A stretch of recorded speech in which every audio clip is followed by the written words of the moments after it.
Welcome to week 86 of the Minecraft Speedrunning Weekly Race. This one was pretty fun. I think it was a lot more straightforward than the past ones that I've done so far.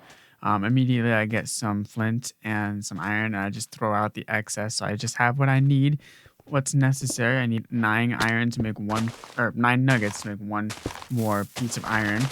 Um, and so yeah, take out the TNT and everything.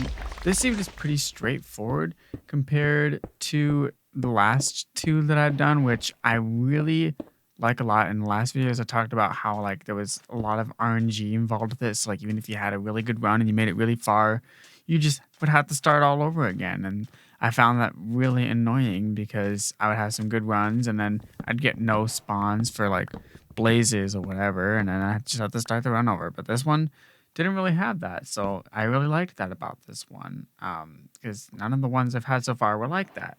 So it made it feel a lot more fair, a lot more possible to get a good time. Unfortunately, I didn't end in top 10 this week. I ended up spot 11, which, that's not the worst in the world, but just barely off, which is unfortunate. But I tried. I'm really debating if I should like eventually learn the one-shot method because I feel like that would really improve my chances of like getting top 5. My goal is to get like one of each category. I want to get top 15 and I want to get top 10, which now I've done both of those two things. Now I just need to get a top 5 and then I don't know if there's a top 3. I think after top 5 it's just number 1. So um, I ended up routing this bastion a little bit different later on when I was trying to get a different run, but none of my runs beat this time. I guess I just didn't practice enough during the end of the week. This one, I think I got this time on Wednesday. The end of the week is Sunday. So there was definitely a lot of time I could have tried and improve it, but I didn't really want to spend the whole week just playing the same world over and over until I got a really good time. So I was like, you know what, this is good enough. It's going to get me top 15. If it gets me top 10, that's great, but I'm not going to like try too hard to reach top 10 because, getting a top 10 really is a grind. Throwing out my stuff in my inventory, trying to clear it out. This world did give me a lot of practice for that because, with a temple seed, you do have a lot of extra stuff in your inventory that you gotta get rid of. So over here, I'm doing a pearl hang to the fortress. Gotta turn on my render distance. And then I really tried to get as many pigs in that hole as possible to get the trades to go faster. That was one of the big things with this run, was trying to route it best to get as many pigs in there as possible. Like if you're already done trading, could have grabbed that stuff faster. That's one thing that really could have made a difference in this time. Could have even saved just a couple seconds, would have got me into the top 10. So that's really unfortunate when you look back and see all the little things that you could have changed to just get that last little extra boost.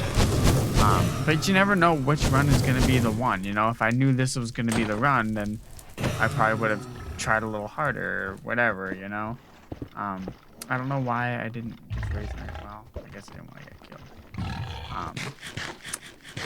So over here, gotta kill 2 blazes, and then one of my favorite tricks of this world is really soon here. I've never done anything like this before. I won't spoil it.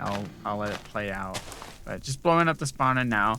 This is my favorite thing about this world is I did not have to rely too much on RNG for random strays. It was mostly just come over here, blow up that spawner, and the rates for that was always the same.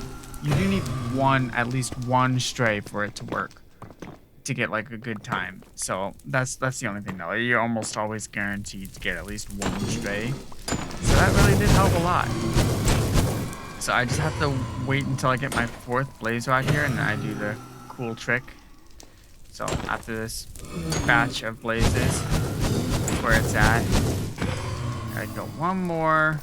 So I'm at 4. The last 2 blaze rods will all come in the next batch, and I already know this. So I place a TNT on top of the spawner, and I'm gonna blow it up, and it'll kill all of them at once, so I don't have to spend that extra time killing them. And that was my favorite trick of this. And while I'm waiting for them, I can also make pre-craft my beds and everything, so it's very time efficient. Break the spawner, and yeah, blow them all up. Get 2 blaze rods, simple as that. It's one done easy. So now all I have to do is get to the location for the portal, and then kill the dragon. A nice little clutch there on the wall. Ooh. Got hit by the piglin though. Do I have another golden apple? I wasn't paying attention. Let's look and see. Ooh, on 1 heart too. I must have a golden apple because there's no other way I could have lived this run. Initially, when I started doing this world, I boated down here while I crafted, but I found just purling down was a lot easier. Holy smokes! Ooh, that save was crazy. Lived on 1 heart too. Oh my goodness. I'm really slow at building portals. That's one thing I really do need to practice on a lot. But that save was really clean with the pearl. If I didn't do that, I would have died and I wouldn't have had this run. So I'm really glad that I landed that. I totally forgot that happened. Ooh, kind of fumbling the crafting here. I think I knew that I had a good time and I was on good pace. And I started getting a little nervous. So that's fine though. It's not the end of the world. It's not the best time in the world either, but like I said, my goal was to just get top 15. I didn't really care too much about like trying to get top 10 this time. I do want to get top 10 again, but you know, it really is just a grind and I don't want to spend all that time. I want to wait for a seed where I feel like it's going to be easier for me to get a top 10 compared to other people. Although this seed would have been a good one to do it. I just really didn't feel like going for the grind this week. But it's whatever. Really fast perch, which makes it really nice. Then, you know, it's not necessarily faster than a 1 cycle. Or, sorry, a 0 cycle. So I'm not like competing against people who are going for a 0. Because it's pretty much the exact same speed as this, since it's a really fast instant perch anyways. So it's probably actually even faster to just do a 0 or just do a 1 cycle instead of a 0, because then you're not getting all the resources and wasting so many pearls and whatever. So yeah, it was a pretty good week overall. I had fun with that one. So I can't wait for next week. Thank you for watching.